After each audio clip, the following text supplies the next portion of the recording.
it's me again. I'm not gonna lie to you, this creative development assignment is very long and it takes a lot of thinking. I decided to actually wear red lipstick this entire week because I actually like this color. But since we're derailing, let's actually talk about the challenge I did today. It's one of my last. So happy. After doing that fake injury,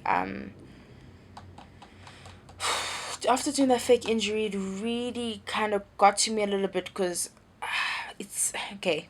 Obviously, I spoke about it in the last video, but it's such an issue, and people do tend to take it lightly. And I did find myself also being that person. You know, people say unless you're affected by it, it doesn't bother you, and that's just the absolute truth. So today, I went around campus. I really just found with these challenges, I really have found myself speaking to people that I wouldn't ordinarily speak to. Because you know what, people tend to find themselves in a bubble, tend to find themselves in a habit and do not do anything else besides A, B, C, D, going back to A. So I actually spoke up to a few people and I asked them like, what are your thoughts? And I didn't ask them both on the topic of abortion and transgenderism, but I asked either or like, what do you think?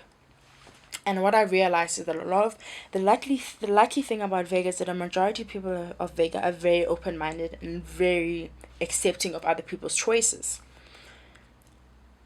Obviously, there were a few people who were like, according to their religion, mine as well, because I'm Muslim, abortion is haram. It's just wrong. It's a sin.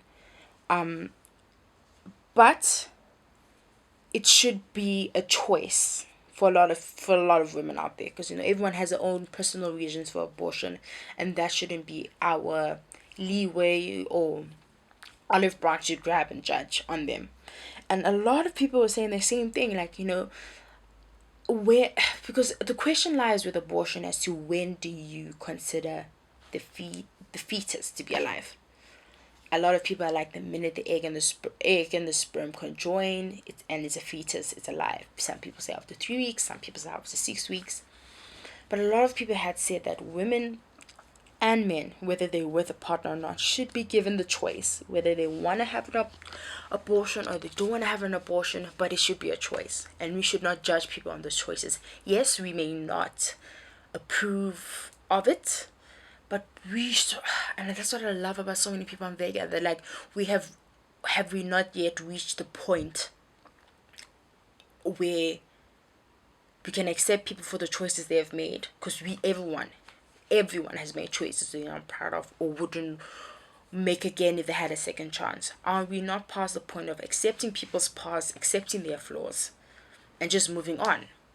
Because we cannot be judging people continuously, and that's what I realized during this assignment. I'm a very judgmental person naturally, and through this assignment I found myself not looking at people in a way of what's going on, but I wonder how that person is doing today, rather, which is so weird. Because over the couple of weeks of doing this assignment, see, I'm the thing what I realized, I'm very self-aware, but with this assignment I became more self-aware, which is very uncomfortable for me, but I did it and it happened without me knowing, but it's a good thing.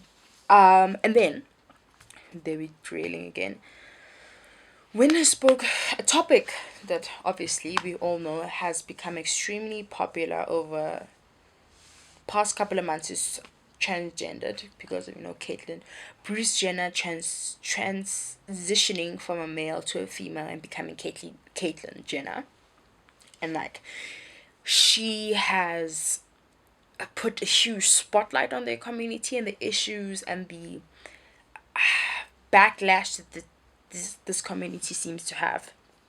Now, my personal opinion on transgender people is that it's not a choice to be a transgender male or female. Not as in changing yourself, but for example, people who are intersex. A doctor will make a decision on the spot depending on what sexual organ is more visible and be like, okay, this is a boy. You make the decision. This child grows up. Throughout her childhood, there are little tendencies of feminine actions, so the parents automatically assume he's gay. He grows up into adolescence, explains to his parents, listen, I feel like I'm in the wrong body. As a parent, I can imagine how confusing that must be, like, what is this child talking about? grows up, finds out that he's sexually attracted to men. He's then classified as gay, but still at the same stage he is not gay because he feels he's a female. Because this is just an example. The doctor decided with, and it's a very hard thing to say. Do you allow the child to grow up and decide to be a male or female with both organs? Because that can cause complications on its own, the mixture of hormones, chemicals, so forth. Or as a parent, you make the choice, and that in itself can cause so many complications. Because after researching and, like, just watching videos, like, Oprah has her own channel, and she did a whole series on kids who were intersex, and the doctor had decided on what sex they had to be. And we even did this in critical studies, and I found it very interesting, so I researched it more. It is so shocking as to how many kids have been assigned the wrong gender and then find out they're attracted either to the opposite sex or the same sex, but it becomes complicated because they don't feel in the right body. It's not their fault.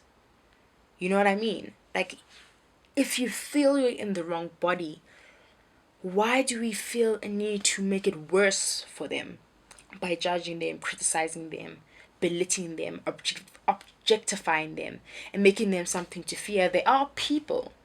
And I think that's what I found very frustrating. And I'm so fucking glad that everyone I spoke to felt the same way. And another question I thought about was like, if you were dating someone and they were to be like, hey, guess what? I used to be a male or a female. So I was actually told my friends what they thought, and they're like, nah, that wouldn't be a problem. And that's the kind of thinking we need to have. It really, really is. We should accept people for who they think they are. We shouldn't decide for them, because that's just absolutely disgusting. I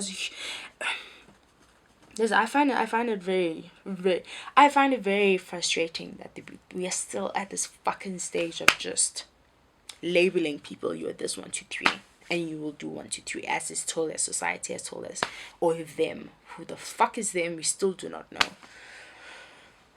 This challenge really just fucking got my blood boiling, because as I was researching, there's so many people with so much hatred in their hearts. I don't know whether it's in their hearts or their parents put that hatred there, or their lives are fucked up, or they're feeling the same thing. The only way they know how to react or retaliate is by being negative. I